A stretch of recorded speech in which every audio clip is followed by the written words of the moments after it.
Rachel, bonjour. Lors de la venue de Mashiach, sera-t-il préférable de vivre en Israël ou en dehors d'Israël? Il est clair que lors de la venue de Mashiach, quand Mashiach arrive, on est mieux ici. Pourquoi?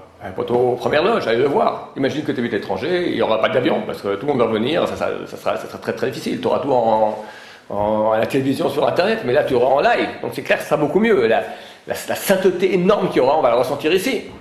Il y a 4 brachot à faire quand Mashiach vient. Shachianu, quand tu le vois par la télévision, je ne sais pas si on peut faire Shachianu en le voyant à la télévision. Baruch shechalak michochmato lira, quand on voit un grand d'Israël, on dit béni soit l'Éternel notre Dieu qui a partagé de sa sagesse à ceux qui le craignent.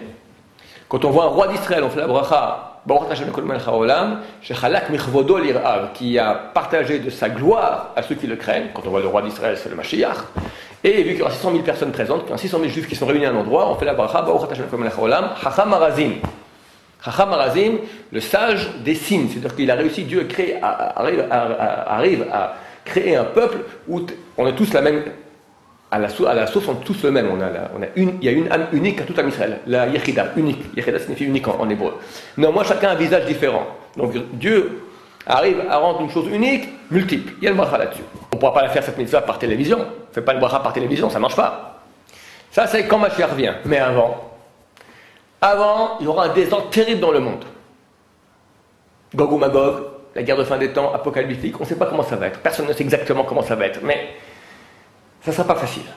C'est comme un accouchement. C'est terrible. Il est clair qu'en terre d'Israël, on sera beaucoup plus en sécurité. Il y a un verset dans le prophète qui dit que sur le mont de Sion et à Jérusalem, tout le monde sera sauvé. Le mont de Sion, j'imagine que c'est par extension toute la terre d'Israël. Tout le monde sera sauvé.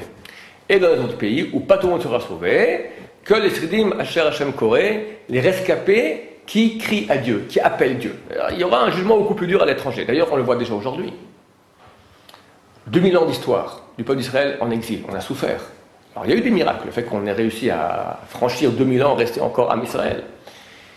Mais jamais durant l'exil, on a vu des miracles aussi grands qu'on a vu maintenant en terre d'Israël. La guerre des 6 jours, la guerre du Golfe, 39 scuds qui tombent sur Tel Aviv, Ramat Gan, 39 scuds, chacun 350 kg d'explosifs, 10 000 appartements détruits, aucun mort, 1 de crise cardiaque. La dernière guerre de Gaza, 4 767 missiles envoyés, 2 morts, des miracles extraordinaires, des anges. Dans chaque guerre, il y a des témoignages d'anges qui viennent et qui se battent pour nous. On n'a jamais eu ça à l'étranger. Donc c'est clair qu'il y a ici une aide spéciale. De plus, le monde de la Torah est là en Israël. Donc il y a une sorte de parapluie antimissile divin.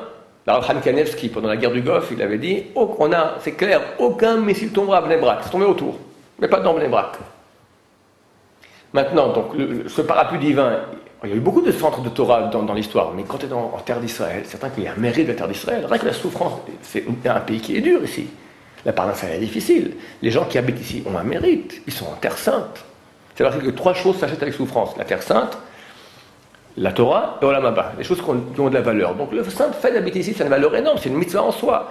Et nous voyons qu'il y a une protection beaucoup plus grande en terre d'Israël. Donc il est clair que durant ce désordre qui va précéder la venue du Mashiach, on sera beaucoup mieux ici.